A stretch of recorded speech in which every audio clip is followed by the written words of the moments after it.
Good morning, Hill family. Welcome back to the Hill Online. I'm Cassie. This is Dustin.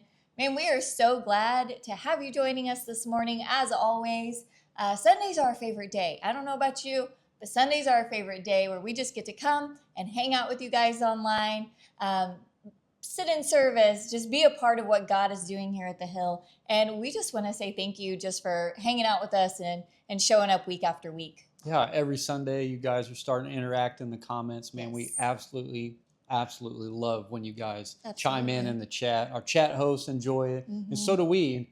And speaking of comments, man, we want you guys to reach out. If you're new, you want to know more, all things Hill, man, just text the word connect to 417-670-2727. Someone from our team will reach out to you in a few days. That's right, guys. And honestly, like Dustin was saying, man, we love when you guys are chiming in the chat, telling us what you think, amening, praising God for what he's doing. It's just really fun to see. And our chat hosts love the interaction because it gets kind of boring when they're in there all by themselves. And so we just encourage you guys, keep chatting along. We'll keep chatting with you. It's a fun time when you guys are interactive with us in the chat for sure. Yeah, speaking of fun time, man, week 2 of March Madness, Fundamentals of Faith, right? Last week was Pivot, man. This week is going to be, I'm not going to spoil it, so good. Pastor Bo is going to be bringing the word. And I just encourage you guys, man. I learned so much last week about things that are roadblocks that you sometimes stop at, but you should just pivot backwards, right? So it's so good. Absolutely. Guys, we are just so excited that you're with us again this morning, and we're just encouraging you guys right now, whether you want to stand where you're at, raise your hands in worship, and we just invite you to just join us inside for worship.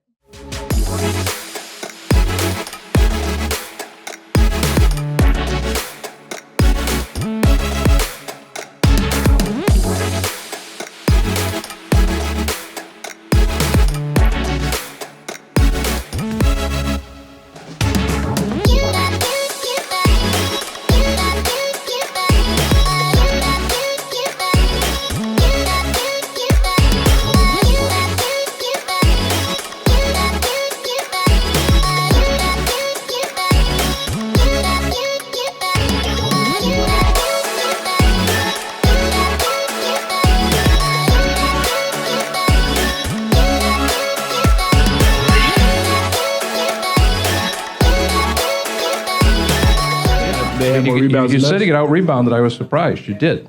36-32. How does Yale out-rebound Baylor?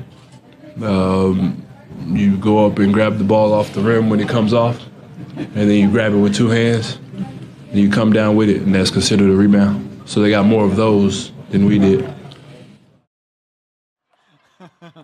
We are talking rebound today. Man, welcome to church. And I don't know if anybody's seen there. The two greats were in there. We had Michael Jordan in there. Come on, somebody. And Larry Bird was in there. You know who wasn't in there? LeBron James was not in there. And so, man, welcome to church. Online, welcome. Glad you guys are with us, and thankful to have you guys here today. We have been in our series, March Madness. And we're going to continue today. Obviously, we are talking about rebound. We're talking about what it looks like when you miss, what it looks like when it doesn't look like what you thought it was going to. Anybody ever experienced something that you had to maybe just look at it a little differently, think about it a little differently because you're like, that didn't work out? We're going to talk about it today. And really, this whole March Madness is really talking about the fundamentals of faith. And it's getting back to the basics of what it means to build a firm foundation so that our faith can supersede and get us through and see us through all kinds of different arenas and areas of our life. And so, rebound, we're going to pick it up in Hebrews chapter 10. We're going to start off with some scripture. Hebrews chapter 10, verse 39 says, "But we are not of those who shrink back and are destroyed, but of those who have faith and preserve their souls." We are of those that we don't shrink back just because it's hard. We don't shrink back just because things change. We stand strong. We live strong. We focus on the one that keeps us going, right? Man, March Madness, rebound, I'll give you the definition. It's a bounce back through the air after hitting a hard surface or object. So in basketball, rebounding is an essential piece to winning. You know, like I can shoot. You're watching the video, the one where he tries to, he'd get probably 4 or 5. He's patting his stats. You know, that's what I call that. He kept missing, but he'd go up and get the rebound. He kept missing, he'd go up and get the rebound. In basketball, rebounding is an essential piece to winning the game. And honestly, it's probably one of the most essential pieces to winning the game. If you've ever been in a position of playing basketball, I love basketball. Basketball was one of my favorite sports growing up. You hear all the time about, man, when a shot goes up, you got to rebound, get the rebound.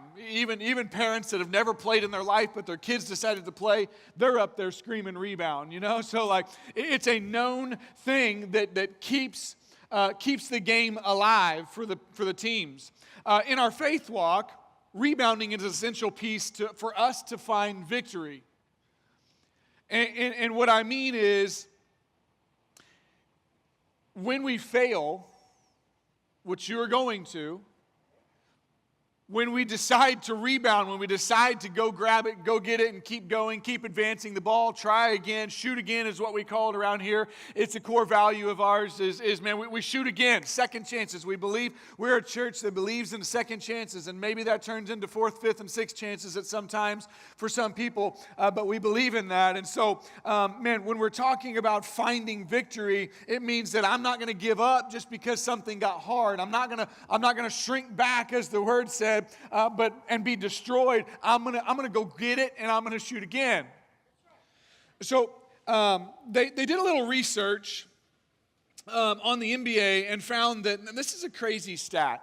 In the NBA, the top 10 teams, it was found that 8 of the top 10 teams, 80% of the top 100%, led in rebound differential. So it wasn't a stat of how higher their field goal percentage was. It wasn't a stat of how many turnovers they had. It wasn't a stat of how many missed free throws or how great the defense was. 8 out of 10 of the top 10 teams, 8 out of them led in rebounds because it's essential. It is a key to the game of basketball, but it's also a key to having this foundation of faith. It's a key to winning. It's a key to not being destroyed and shrinking back. We are of those, man, we get up and go. That's who we are. So, being more important than shooting percentage, being more important than defense, being more important than turnovers, we have to understand this foundational piece of rebounding has to be something that's not looked as a negative, but a positive in our life. When I shoot and I miss, generally speaking, it would be a negative stat on a stat sheet, but it turns into a positive stat if I get my own rebound and I put it back in. Now I'm gaining my field goal percentage, my rebound, or my misses might. But I'm gaining in my rebound percentage. My field goal percentage might go down, but I'm gaining in another piece. We have to just understand that it's a part of it. You're going to miss. You're going to mess up. There's 2 types of rebounds out there. There's offensive rebounds. There's defensive rebounds. Offensive is when myself or my teammate shoot and we miss. We got to go get the offensive rebound. The other side is defensive rebound, and that's when the other team has the ball and they take a shot and miss. We got to go get the rebound. Both 2 different types, but we're going to walk through them today. Offensive. You shot and you missed. We got to go get it. Sometimes we shoot. Sometimes you go for it. Sometimes you go all out. Sometimes it's an NBA three-pointer when you're in high school to win the game. Maybe it's a half-court shot. I've watched a ton of last-minute shots this year in college basketball that have been sending crazy teams and having crazy upsets because of, just shooting the shot. It's like, what are they going to do? They're down one, dribbling the ball on the other end. Are they just supposed to hold it?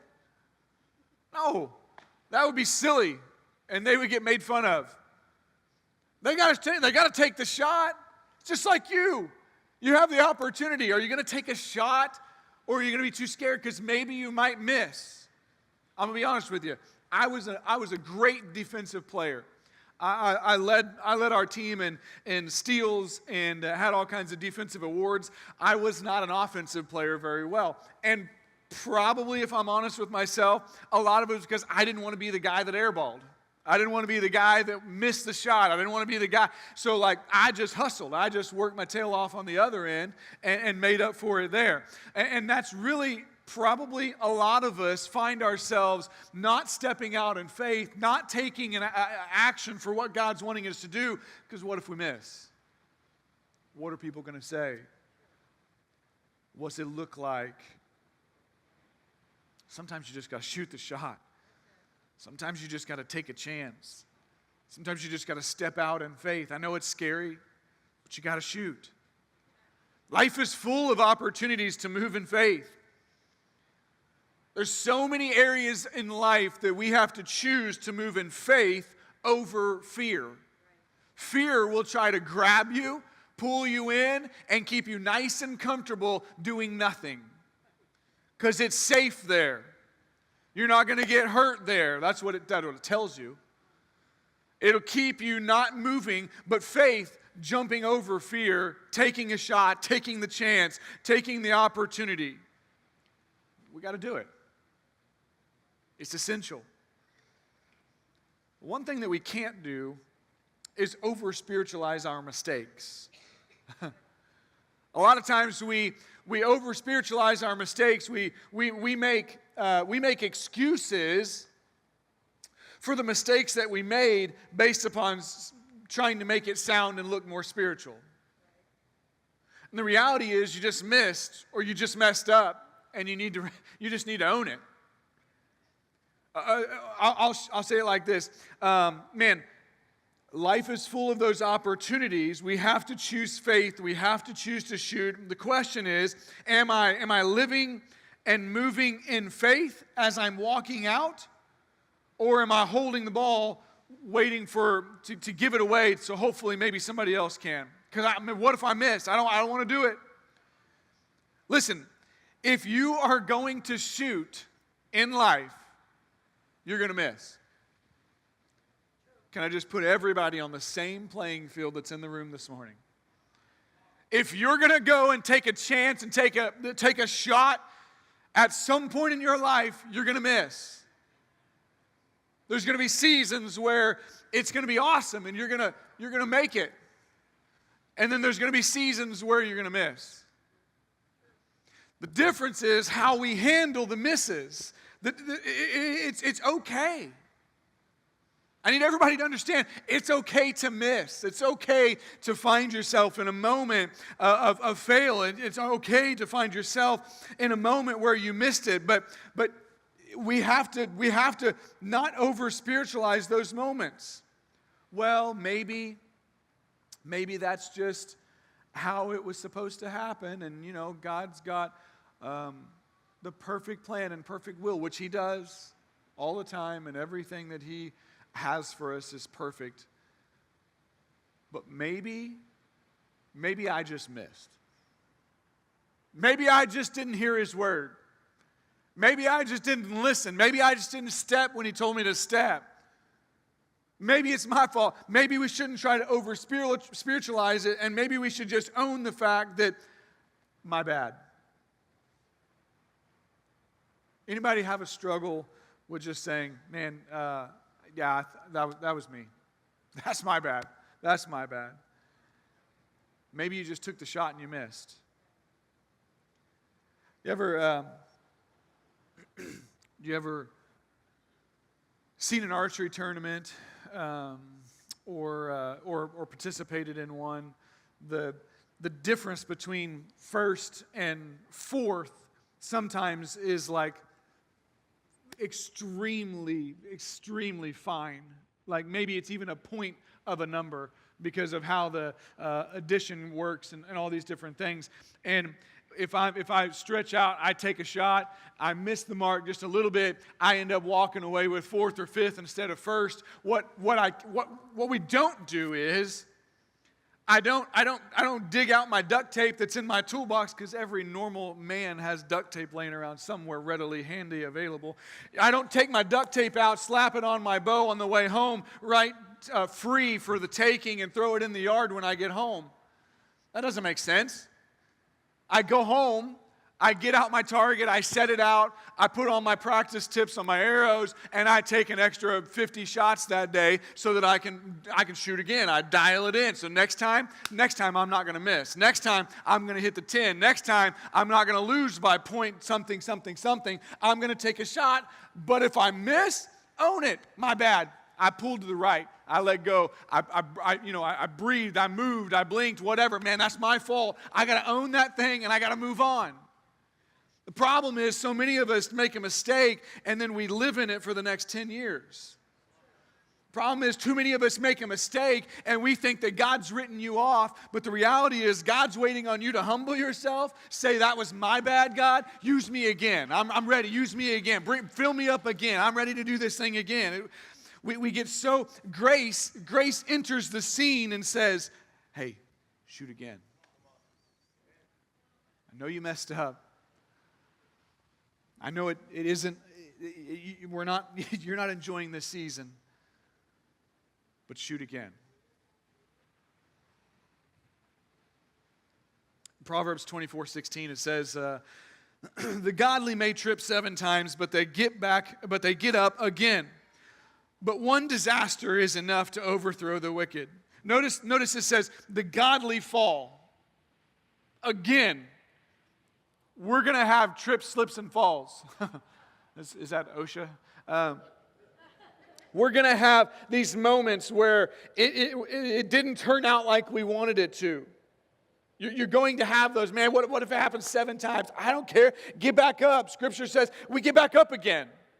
The godly gets back up again because grace enters the scene. Grace meets you at the foot of the cross. When you're humbling yourself, asking forgiveness, grace meets you there and says, hey, it's cool, get back up, shoot again.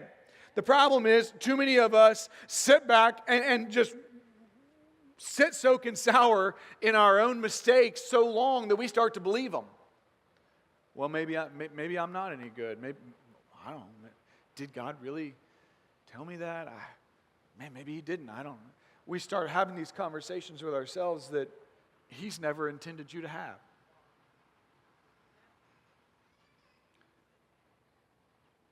It says, but they get back up. We have to understand that missing is a part of life. Not hitting the mark 100% of the time is a part of life. Are you going to rebound? Are you going to chase after the ball? Are you going to rebound? We got to own it. Apologize if need be. You know, the power of admitting fault is crazy. I actually have more respect for someone who makes a mistake and then comes back and owns the mistake, says, that was my fault, that's my bad, I messed that one up, but here's the deal, I'm going to fix it, I apologize, I humble myself, I believe that I can do better, and then we move forward and they want to shoot again, they want another opportunity. I have more respect for that person than I do the one that runs around trying to correct 10 different stories and keep track of it all and try to place blame on whoever it was and whatever the problem was and the scene and all these different things. I'm like, man, you messed up. Just own it. Like it can't be that deep. I was trying to sell a couch yesterday, and my Facebook it sends a banner on my phone, but it doesn't give me an alert, and so sometimes I don't see it, and then sometimes I'll swipe open my phone, and then it's gone. You know, it's like out in Facebook Messenger land somewhere by then. And so I didn't respond, and he had sent me like messages, and we had already said, yeah, sure, today's fine on Friday. And then on Saturday, it's like I just ghosted the dude. And he was like, after about 5 or 6 messages, he's like, hey, just forget it. I found somebody else that's going to take care of my need. And that one I saw come through. That's how it goes. And I just immediately said, dude, that's my bad. I'm so sorry. I missed your message. I don't have any excuses. I just know that I should have responded. I didn't. My bad. I hope the couch that you're going to buy is 10 times better than mine. And I just owned it, and he came back as a respect, because his last message wasn't so respectful. And then I kind of owned it, and then his next message was nothing but respectful. Peace. We ended our conversation with no animosity, because owning the problem is the solution to the problem. It's the beginning of making it right. He was rebounding, making it right. When we miss, we got to rebound. We don't quit shooting. You know, Steph Curry, I love Steph Curry. He's a great player. He seems like he's fun to be on the floor with. He's always messing around pregame and shooting crazy shots and having fun. He's arguably probably one of the best three-point shooters in the NBA history. It's not because he takes 5 shots a year and makes them all. He takes in 2014 or 15-16 season, he took over 400 shots and averaged about. Now this is crazy stat. He averaged about 41.5% makes on that season and shot over 400 shots. Now, what's crazy is we hear that stat and we're like, "Wow, Steph, you're awesome." Now, what if you put that same stat on you stepping out and making decisions to follow God, and you scored and it worked 41% of the time? Would you still feel like that was a pass? Would you still feel like that was a great success? The best shooter in NBA history doesn't even average half of his shots going in that he takes. And then we think that we're going to go attack life and try to do this thing, and then we think that when we don't hit 100% of the time, life's over. Might as well pack it up. I'm never stepping out. I'm never doing anything again. That wasn't worth it. Why? How about we start viewing it as, I'm going to take steps of faith, and when I miss, I'm going to follow my shot, and I'm going to attack the rim, I'm going to rebound, and I'm going to lay it back up for a couple more points. We need to start looking at it less of a, man, I'm just terrible. God just doesn't want to use me. Or, you messed up. And you go humble yourself. Grace steps in. You pick the ball back up and you shoot again. Those are the two options. We're not among those that quit. We shoot again. You know, some of the fails in my failure seasons of my life, I have learned far more, exceedingly more out of those seasons than I ever learned whenever, it's like, man, whenever it's just popping in, every shot, no big deal. I don't learn much from those seasons. But when I have a streak where I'm at the free throw line and I can't get a ball to fall to save my life, but I decide, no, I'm going to stay at the line and I'm going to shoot 100 shots until I figure this back out. It's in those seasons that I find, oh man, I was pushing out my elbow and I was trying to cross this thing. I could get back down here to my telephone booth and I start correcting things. I start seeing things. It's whenever we find these moments when I make a mistake. We're going to make mistakes. What are you going to learn from them? In my faith walk, I've learned to hear His voice in those mistake seasons. I've learned to where I have to lean on Him and what He's saying and how He's saying it, because obviously somewhere along the way I miscommunicated hearing, or I missed opening my ears to what He was saying. I got to learn His voice. And in those seasons where we fail, we get the opportunity to learn His voice on a deeper perspective. We have the opportunity to, the word says, my sheep know, gnosko. They know my voice. And another one they will not follow. He's talking about specifically sheep in this context, and he's saying that in these times there were shepherds, and the shepherds would spend so much time with these sheep that the sheep would know their voice, and so when they would move from territory to territory, when he spoke or when he gave commands, they would know his voice. And what's crazy is that when another shepherd would come and try to do the same thing, the sheep wouldn't do it. They knew who their shepherd was, and when he spoke, they obeyed. It's in these seasons sometimes, whenever a mistake has taken place in my life, that I get the distinct honor of learning his voice at a greater perspective. If we would look at things like that instead of, well, mess that up again, maybe God doesn't want to use me, I don't know. Or we could say, God, I missed that one. What do you want to teach me in this season? What is it that you want me to know in this season? How do I quit missing? How do I take better shots? I'll say it like this: God will never violate His word for your situation. So how do you take better shots? Get in His word. Stay in His word. Operate out of His word. Make decisions based on His word. Ask Him, know His nature and character. Begin to understand who He is so that His voice you can clearly hear and you can take better shots. How do I stop missing as much? Get in His word. Align yourself with His word. Align your will with His will, and when they come together, then shoot.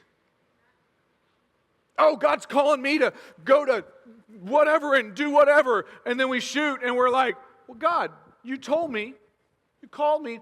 He said, yeah, but I didn't mean go jump off the proverbial cliff. I meant walk with me, work with me, watch how I do it, and then we can figure out how to do this thing together.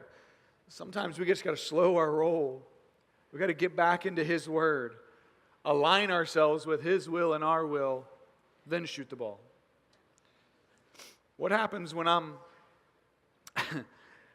So that's offensive. What happens when I'm in the middle of someone else's miss? What happens? That's a defensive rebound.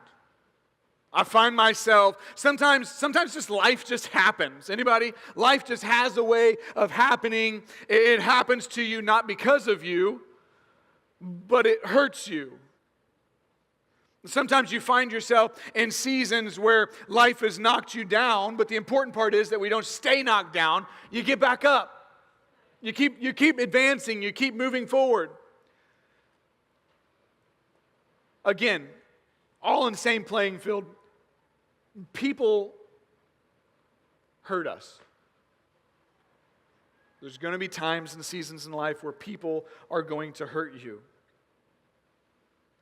People are going to use you as a stepping stone to get to something, and you're going to think it was one thing, and they're going to dupe you and use you.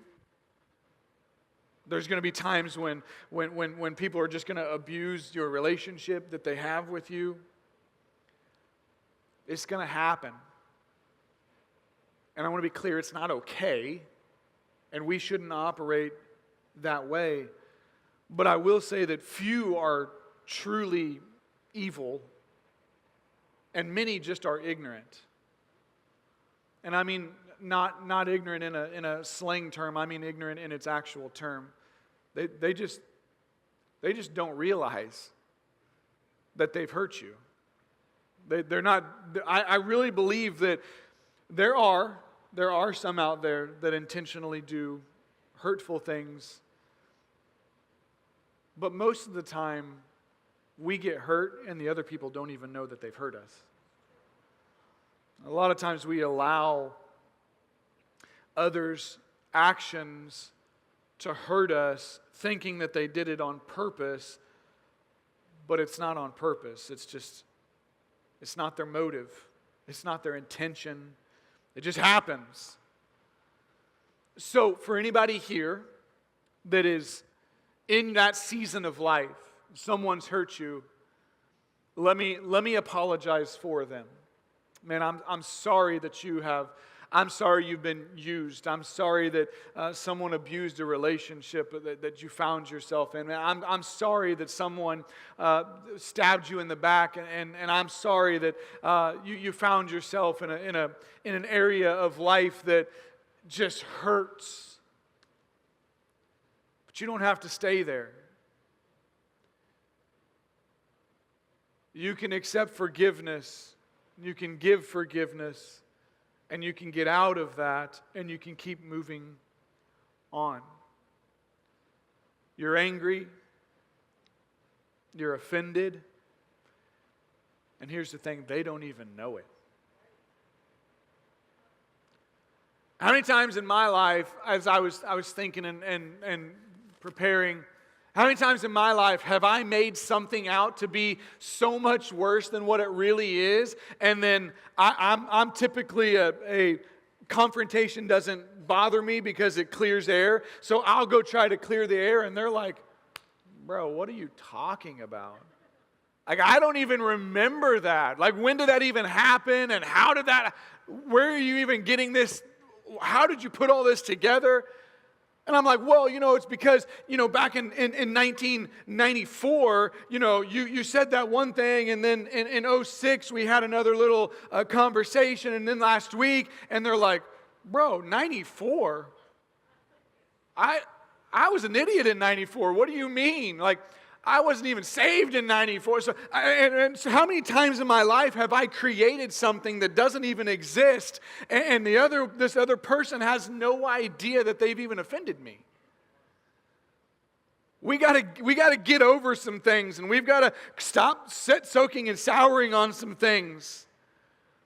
I read that. I've read it so that dogs don't understand, they don't have an ability to understand an accident. So when you wake up in the middle of the night trying to make it to the bathroom and it's dark and you don't see the dog and you accidentally step on it and it yelps and jumps up and scares you half to death, scares it half to death, it thinks that you just woke it up in pain.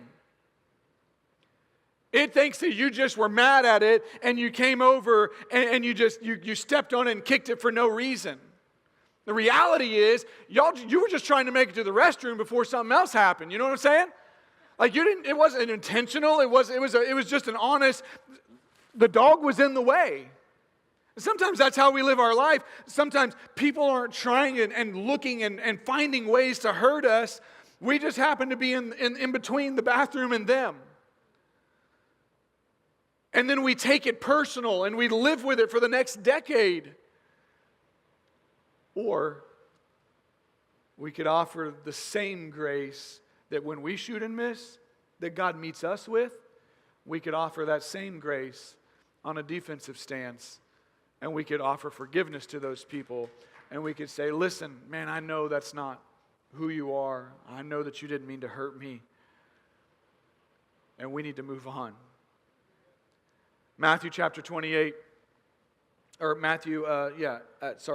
chapter 18, verse 21 and 2, it says, Then Peter came up and said to him, Lord, how often will my brother sin against me, and I forgive him? As many as 7 times? And Jesus said to him, I do not say to you 7 times, but 77 times. Which means you got to get over it and offer forgiveness and figure out that it's okay and stop harboring and holding on to everything in your life, because it will control you and it will keep you bound and it will keep you out of what God's called you to do. Offer forgiveness and get over it. Offer it and move on. Stop holding on. You got to rebound. Forgive, bounce back. What happened has to quit holding you down. What was can't be what is for you. Let it go. You have to let it go. We're going to say this with me. I choose to forgive. Come on, you're 11. You guys got the extra hour that the rest of us didn't get. I choose to let go. I choose to rebound. I really, truly think that you have to tell yourself sometimes, no, devil. No, not today. Not today. I hear you, but you don't get that right at my table. I choose to rebound today. I choose to forgive today. I choose to live inside of getting grace and giving grace. You don't get that opportunity in my life. Here's the reality, whether it's offense or defense, position is everything. When it comes to rebounding, position is everything. For those of you that grew up either playing basketball or you have kids playing basketball, what is probably coming from the sidelines, a shot goes up. Doesn't matter, defense, offense, what's coming out of the coach's mouth? Box out! Box out! Box out! Like, I can't even tell you how many hundreds of thousands of times I've heard, get in, box out! Because position gets me in the spot to get the ball.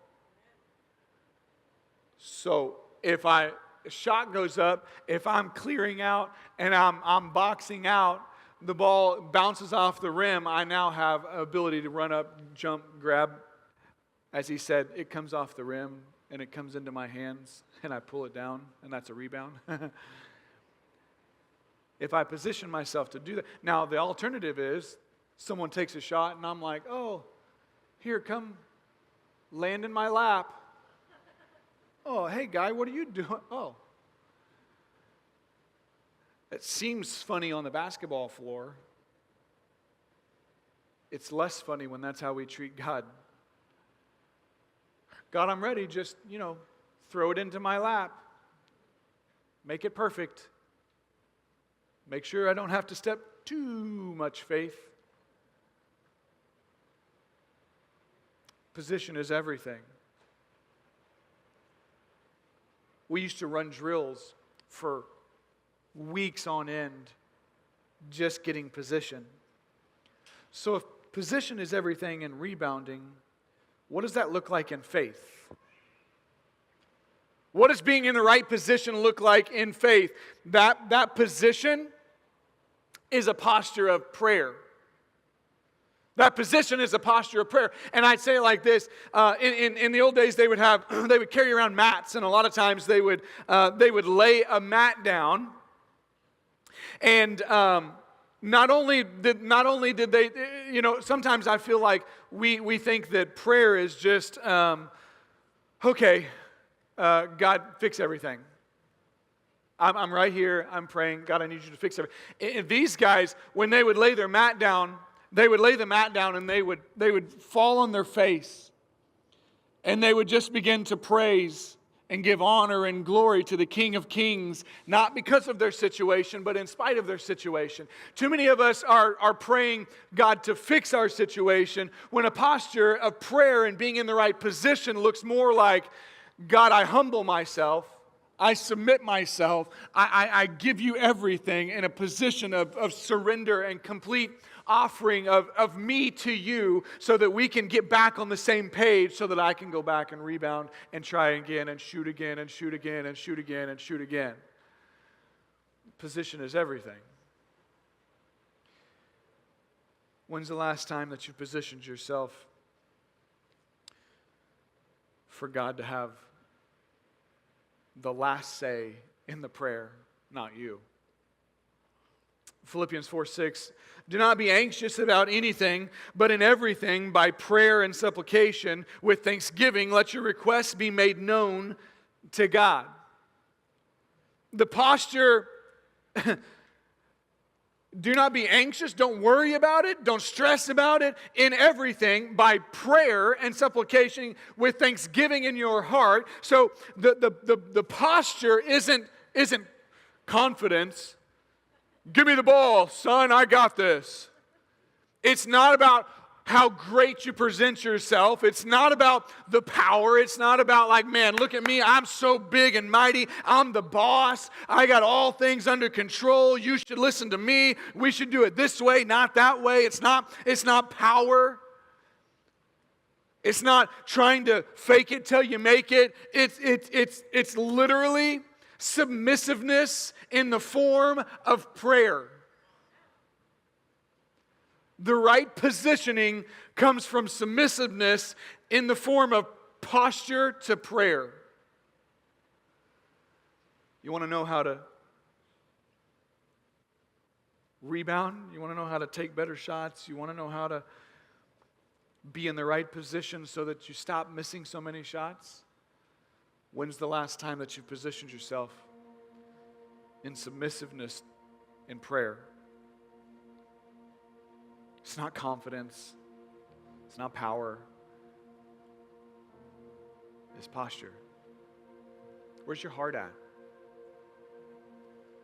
Check this out. Peter's testimony. Jesus is moments away from the greatest cruelty that he's ever going to face, the cross, and he's going to pray in the Garden of Gethsemane, and he says, hey guys, Peter, I need you and your buddies to stay here and pray. I'm going to go over there and pray. You just keep watch. Peter ends up falling asleep. Jesus comes back a couple times. Seriously, guys? I mean, you can't. I was here an hour ago. We can't. It was like the 9 o'clock service last week. I felt like I needed to, throw my basketball at some sleeping people. He denies him 3 times. Jesus is in the process of crucifixion. Peter's denying him 3 times just as he was told that he was going to. Even to a little girl. Peter's like, no, I don't know him. Jesus goes to the cross, crucified, dies on the cross, goes to the grave. 3 days later, he's raised back again to life. And Peter says, I'm going fishing. I'm going back to what I'm comfortable with. I'm going back.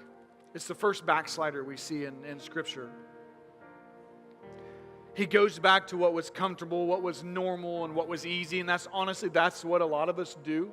That's the natural reaction. Oh, I messed up. Something isn't right in my life. Someone's confronting me with something. I'm going to go back to something that I know is familiar, something that I can go back to know that it's safe here. I'm comfortable here. And I don't have to move. I don't have to make any of these big moves anymore.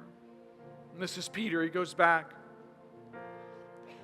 And what's crazy is this story is the representation of the Savior that loves us unconditionally and radically, so much so that he goes to Peter.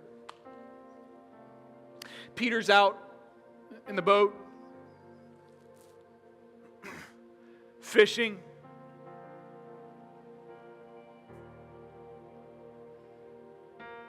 Jesus comes walking on the shore. And give you an image. Peter's out here doing what's comfortable, afar off, feeling like he's failed and feeling like, man, I don't even know what Jesus would do with me. And then all of a sudden, he sees Jesus. And you know what is interesting about this moment is Peter runs, and he doesn't say, oh, Jesus, like they were pressuring me and they were going to kill me and all these different things. And these people were around me and I didn't even know what to say. And I didn't know what to do. And the rooster was crowing and I was like, man, I don't know. Jesus told me that I would, so maybe I should. And no, like you don't see any of that. You see Peter sprinting up. Say, Father, forgive me. I've sinned. I've fallen short. I missed the mark. And Jesus is already there cooking breakfast so that they can hang out together. The embodiment of grace met him, offered him forgiveness. Peter takes it. What's crazy is an incredible amount of the New Testament is based upon this one that messed up. What we would read the story as like, dang, bro. I mean, like, he told you were going to, and you still did it. You're crazy.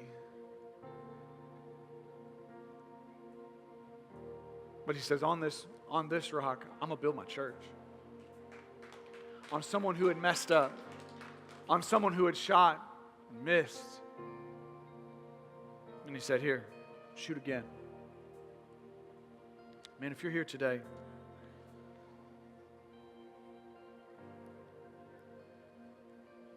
I don't want you to leave today thinking that God can't use you, because He desperately loves you, wants to meet you, wants to offer forgiveness to you, and wants you to take another shot. Hebrews 10 in the Message version, it says, remember those early days after you first saw the light. Those were the hard times, kicked around in public, targets of every kind of abuse. Some days without, some days it was you, other days it was your friends. If some friends went to prison, you stuck by them. If some enemies broke in and seized your goods, you let them go with a smile, knowing they could never touch your real treasure. Nothing they did bothered you. Nothing set you back. So don't throw it all away now. You were sure of yourself then. It's still a sure thing. But you need to stick it out, staying with God's plan so you'll be there for the promised completion. It won't be long now. He's on the way. He'll show up most any time, any minute. But anyone who is right with me thrives on loyal trust. If he cuts and runs, I won't be very happy. But we're not quitters who lose out. Oh no, we'll stay with it and survive, trusting all the way. Man, when things don't go the way that you want them to, sometimes life is hard, I rebound. Sometimes life throws people that hurt me in the way, I rebound. Sometimes I shoot and I miss and I rebound. If I get grace, I got to give grace. Paul is writing, Solomon is writing, Jesus is writing, don't give up, get up. Don't quit trying, get up. So we're going to enter into interactive worship right now. I want you to shoot again. Revelation 12:11. We are overcomers by the blood of the Lamb and the word of our testimony. The blood of Christ has covered you. You are more than conquerors right now. The only thing that's stopping you is you. If you've fallen, get up this morning. If you've missed, rebound this morning. If you've been hurt, offer forgiveness this morning. It's not too late, and God still wants to use you. Would you stand with me as we enter into interactive worship, prayer team's up here. Man, we would love to pray with you for anything and everything. In your body, in your mind, whatever that looks like, we would love to meet you here. There's communion on each side of the room that you can partake of. But as we worship, I just want you to offer it to Jesus today. Shoot again. Hey guys, welcome back. If you're still hanging around, I appreciate you hanging out with us till the end. We love just to hop on here at the end and fill you in. Like, hey, if you made this, hey, I made a decision to follow Jesus today, or I want to know more about baptism, or I want to know about serving. Man, this is where we do that at the end, right? We fill you guys in on a lot of stuff. So with that being said, we always say it, man, if you want to know more, just text the word connect to that 417-670-2727, right? You can find out about decisions, baptism, serving, or just you need someone to pray for you, right? That's where we go. That's the key word, right? We always say it. But man, we encourage you guys. That's where we find out if online is really making an impact in your life. Yeah, absolutely. That's so good. Guys, and other ways that you can connect in a sense, or just like take that next step with Jesus is just maybe in your personal walk. Like, so over on our social media, if you're not following us over on our socials, man, I highly encourage you to do that. But we're kind of coming off of that habit series, right? And we're thinking of ways that we can continue to kind of pour into you guys throughout the year. And so we've done a little work and we've created this idea for every month the rest of this year, March through December. Man, we're going to be hitting our social media with things to help you in your walk. I believe March is like personal evangelism, like encouraging you to pray for one person, like find that one person in your life, pray for them. And then at the end of the month, invite them to join you online or in person or whatever that looks like. And so we just want to give you the tools to just help you grow in your personal walk with the Lord. And so maybe that's the kind of next step you're looking for. If that's the case, man, head over to our social media. It's at thehill.churchonline, Instagram and Facebook. Check it out. Be a part of that. And that way we can just kind of walk with you in a way through that as you grow in your faith walk. So that's so good. That's so good. Thanks for sharing that. That's all the time we have for this week. Again, thanks for sticking around with us to the end. We love you guys. Man, we'll see you back here at 11 o'clock next Sunday. Bye, guys.